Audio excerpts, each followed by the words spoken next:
Welcome to Basically Sci-Fi, the short story podcast with stories you can basically call sci-fi. My name's Todd. I'm Adam. And I'm Jared. And boys, the Steam Autumn Sale, not Black Friday sale, is upongst us. It is. Gentlemen, get your wallets.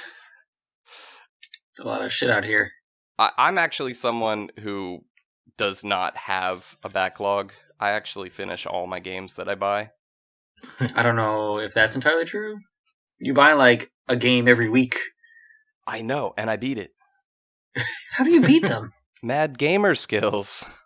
So I'm looking at the autumn sale, and I'm looking at games that are on sale, and it's like, oh shoot, Cyberpunk is at its lowest price ever, and you know what else is like heavy on narrative and at its lowest price ever? Ooh.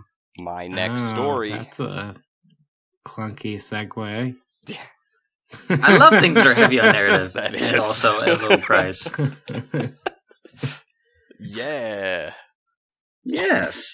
Well, then this will be perfect for you. My story this time is called Tastes Like Vengeance. What does vengeance taste like? Probably like butter and I salt. imagine it tastes like something that tastes butter and like salt, man. everything. I imagine. Yeah. Like Anyway. limes and feces. Ugh. I'm down for the Gross. limes, though. Hello? A little help, please? The Spermartian intern at the Galactic Society of Friends, Rupert, formerly known as Rupert the Pervert.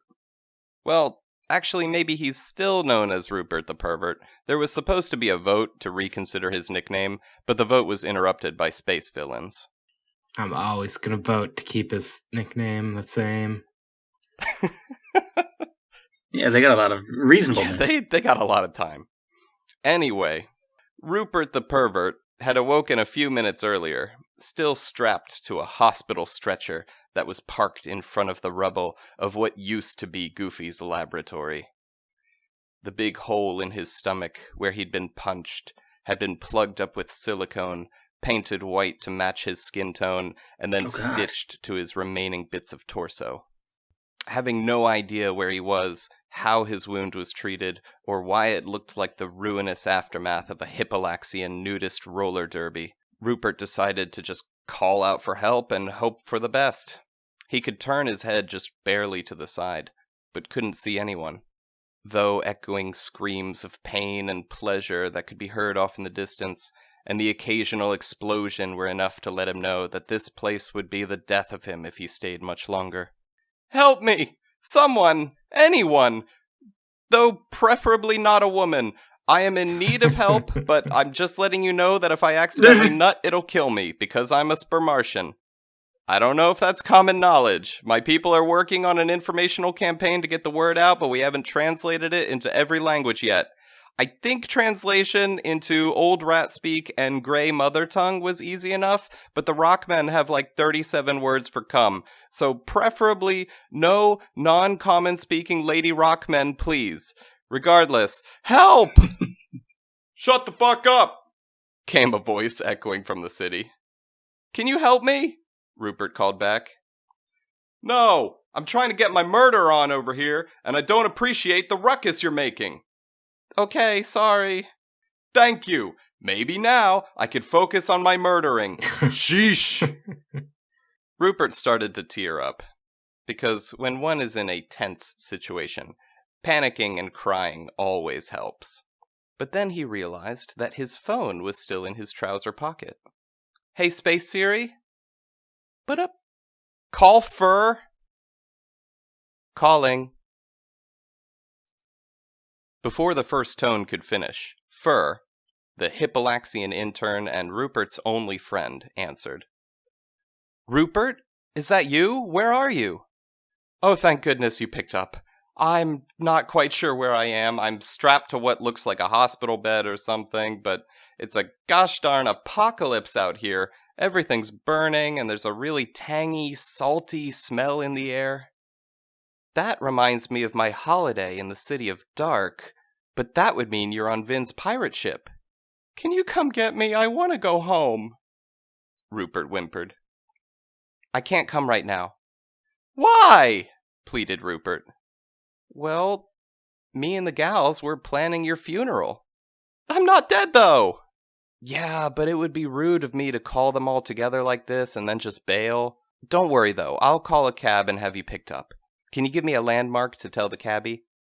Rupert strained his eyes as hard as he could to find something in his peripheral vision. There appears to be a sign. There's a sign nearby that says opium. Fur rolled her eyes. That could be anywhere. Wait a second. Is it written in blood? Hello? I said, is it written in blood? Yeah, now that you mention it. Heck, I thought it was a very dark red, but I guess I should have known it would be blood, because that's the way my luck's been recently. I really thought I'd be able to make something of myself, but I guess I should have known better. I'm just gonna die stranded out here in the middle of who knows where, and my best friend can't be bothered to stop planning my funeral to come help me, because who would want to help a piece of trash like me that's never even got to... As Rupert continued mumbling, Fur hung up on him, called a taxi, and then went back to picking out cute coffins with her friends. Meanwhile, at the Galactic Society of Friends, Nova Minerman and Iggy-88 sat upon the shoulders of the frost giant Coach, as Coach carried them towards the Galactic Society of Friends' giant war crime laser. I still don't know how this giant laser will help us deal with Cuck the Conqueror, Iggy said to Nova. Are you joking? Nova asked back. No, that laser is strictly for blowing up planets, and last I checked, Cuck wasn't a planet. Yeah, well, if it can blow up a planet, it can probably blow up Cuck. Our giant friend here can get us there in no time. Coach attempted to comfort Iggy. I am honored by the opportunity to assist the hero of my people in avenging our God King. The three arrived at their destination. The massive room looked like an observatory, but instead of having a giant telescope to observe the stars with, there was a massive cannon to explode the stars with. Bruh. Look! Yeah. Look! Over there! At the base of the cannon, the rat-scallion Perdue sat in a chair, hands held out in front of him, jittering and yelling, Pew, pew, pew, pew, pew! What are you doing? Coach asked as he placed Iggy and Nova down. Playing, Perdue said. Pew, pew! I'm shooting you guys with my laser. Pew, pew! Give it up, Perdue! You've already lost! Iggy shouted. I have? Perdue asked. Yes? Nova said, pretty sure what would happen next. And with that, Perdue lost. Without a single doubt in his mind. Before anyone could process what just happened, the deep, gravitas-y voice of Cuck the Conqueror could be heard. Perdue, are you coming? It's been like 20 minutes. I want to go punch that interloper with the white hair and admittedly somewhat impressive bulge. Everyone looked up and could see Cuck the Conqueror, beyond the low thermal expansion glass of the turret, flying gracefully through the air like a bird, even though he's a rooster. Which is not technically a flightless bird, but definitely wouldn't usually be described as flying gracefully. That space-breathing potion you gave me was an excellent idea, my friend, but I do worry that it might wear off while I'm out here.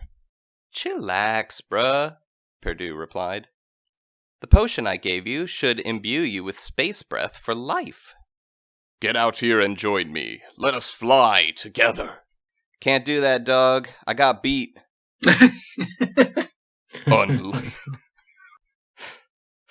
Unlikely. Cuck then used his powerful chicken eyesight to scan the room, spying Nova, Iggy, and the giant.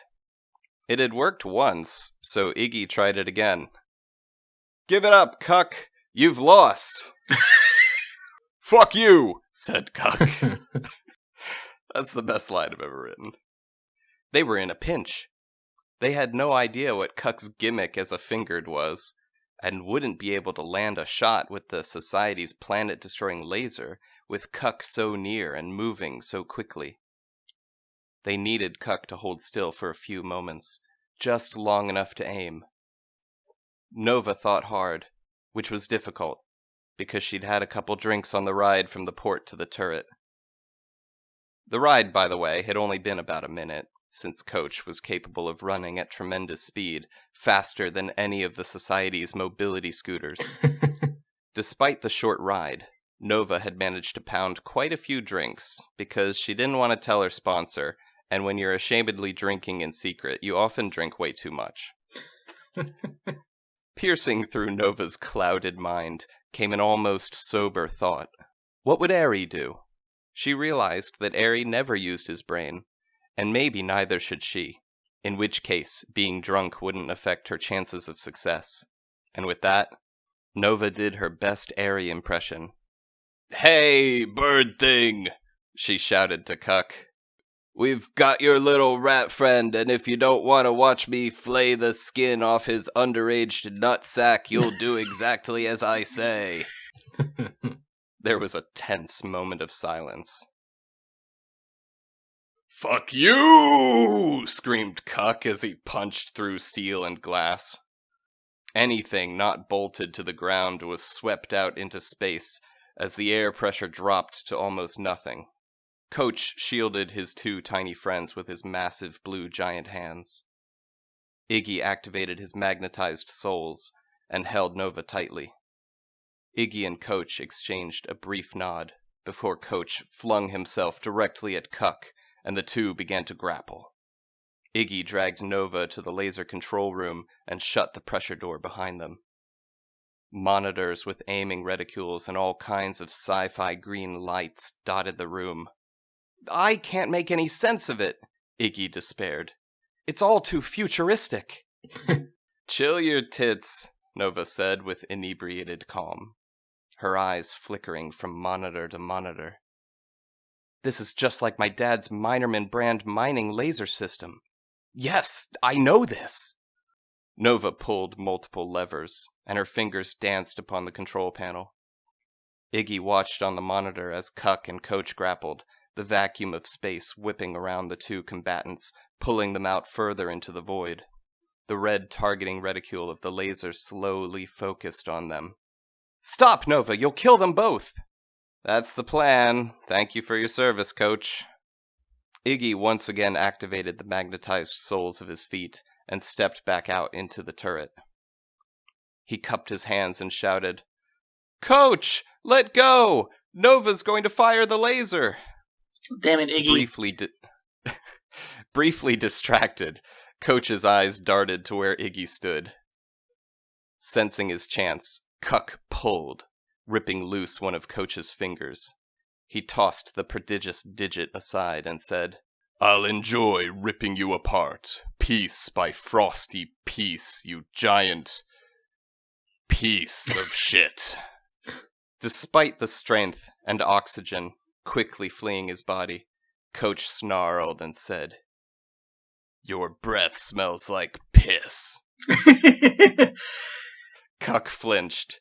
"Yeah, I've been wondering about that." Perdue was bouncing around the room wildly in the low gravity, screaming but also giggling. "Perdue, why does my breath always smell like piss after I drink one of your potions?" "Whee! Ow! Because it has a little bit of my piss in it. That's the secret ingredient. It allows the potion to connect psychically to my will through my piss. That way, the potion knows what it's supposed to do. Using piss! That's alchemy." Cuck was horrified. All of your potions?" "Well, not the limb regrower potion or the potion that allows you to sit backwards on a chair like a cool teacher potion." "I never drank either of those." "Okay, well then, yeah, I guess all the potions you drank had a little of my pee in them." "Whee!" Perdue said, bumping his head as he continued to bounce in zero gravity. For a moment, just a brief moment, Cuck's strength faltered as he stopped and he attempted to reconcile this new information. Nova seized on the moment and fired the laser, enveloping Cuck and the lower half of Coach's body in the beam. As Cuck screamed and struggled against the beam like a Dragon Ball villain, he thought back to 2,000 years ago, before he arrived on Jurgle 9. He stood defiantly in the palm of the hand of the white-bearded space god. "Fuck you!" he said to God. "That hurts my feelings, Cucktholomew."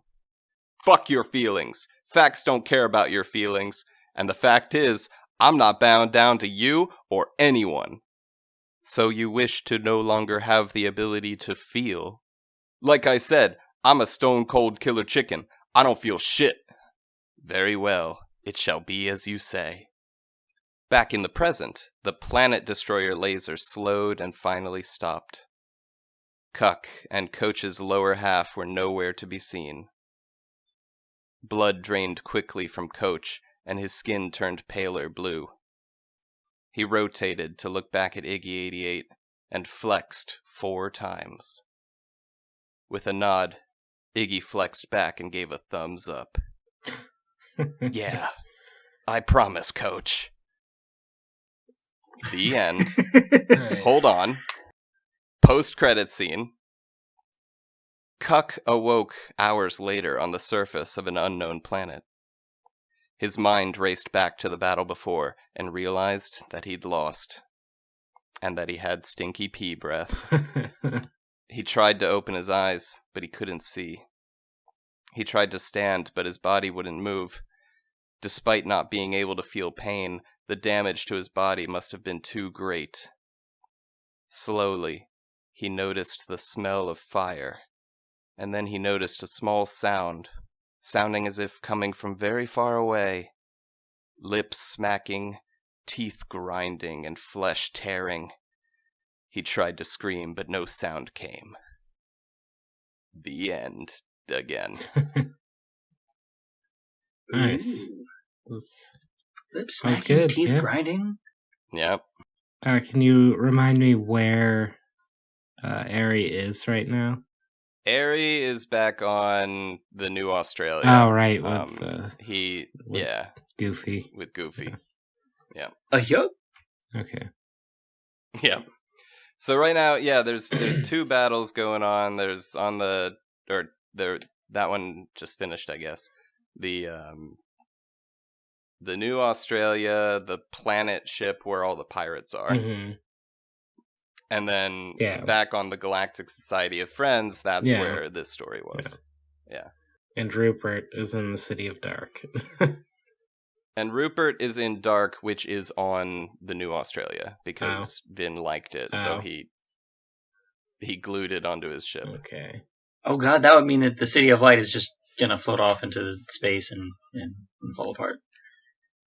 Yeah, no, the City of Light, I think, was destroyed. When they made the black hole and the series of tubes that was supposed to shrink the universe, they put it in the direct center of the universe, which is where Planet Zen was. So Planet Zen is gone. Yeah. Man. I really like the idea that being stupid and ignoring reality just works in your universe. Yeah. Yeah. Just plain works. Yep. That's yeah, he thinks he's an alchemist, Yeah. so you pee in a jar and call it a potion. Exactly. Oh, it's equivalent exchange. You were giving away your dignity for drinking by drinking pee, and in exchange you get alchemy or something. That means he drinks his own pee too. Yeah, Yeah. I guess if he drinks any of the same potions as Cuck, or maybe he's just giving all of his piss to Cuck. Oh, that would be the funniest. But if he needs a body part in the potion, he can also use like fingernails or toenails or snot or spit. I mean, you know, his power was to do whatever he wants, so he makes his own rules, I guess. So he decided he needed to put pee in it to make it work, so it did. The rules we make for ourselves might be some of the worst rules we make. Possibly. Fortunately, everyone who got that power was a fucking idiot. So. I really like the flex at the end. The flex sign language always intrigues me. I think that's really fun and funny. Really sad coach is dead, though. For the ultimate 80s movie ending. And then he did a Marvel movie ending. And that, yeah. Post-credits With a scene. post-credits. Yeah. Wonder where Cuck went. We'll have to wait until next week to find out. No. Well, I don't know where he went either, but he got eaten. Yeah, I was going to say. I don't think we're going to hear much more from him. No. Cuck is by far. Cuck and Purdue are my favorite characters, and I'm sad that they have to be villains and they have to die. I know they have to die. Yeah. Yeah, I always have fun writing Cuck stories. Yeah, he's a good character. I like the backstory of finding out his full name. Was it Cucktholomew? I thought that when I said, like, Cuck was having a flashback, Adam, I thought you were going to cut me off. Like, no, not a flashback. That guarantees he's about to die. I didn't want to cut you off. And also, I didn't think about that either. I'm not that witty. This story I wrote, I was specifically thinking about pacing. So I was trying to just have things move quickly and get done and not waste a whole lot of time with unnecessary dialogue. Yeah, no, this one felt really snappy. Yeah. Really poppy. Oh, good. Gonna try to keep that mindset from here on. There's a lot of good flow. Yeah, I prefer the opposite mindset, though, where a lot of needless shit happens.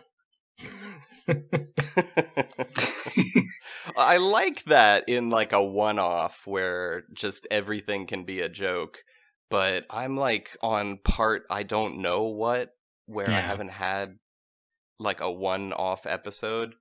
I guess episode 30 we did the crossover thing, but and episode 20 I've been telling the same story with the same characters. Yeah, 20 was the crossover. What do we call 30? The collaborative story. But besides that, I've just been writing the same characters in pretty much the same event for multiple episodes, and I'm like, I don't need to establish that many more things. I need to just get things done. Yeah. And it worked. Thanks. Yeah.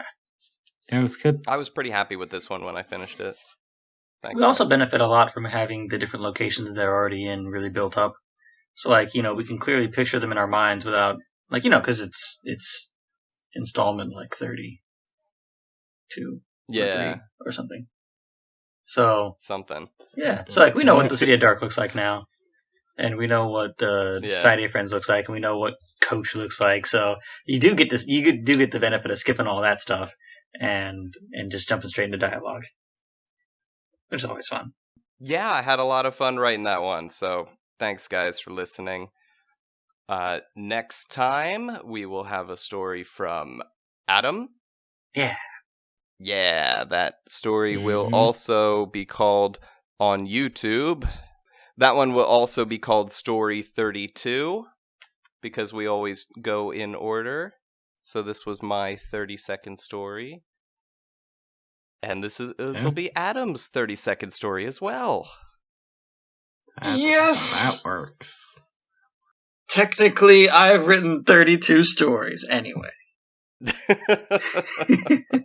So if you'd like to listen to Adam's 30-second story, tune in next week on Basically Sci-Fi. Or if you want Todd to explain how counting works again, you can leave a comment. Thanks, guys, for coming. I'll see you next time. Bye. Bye. Bye.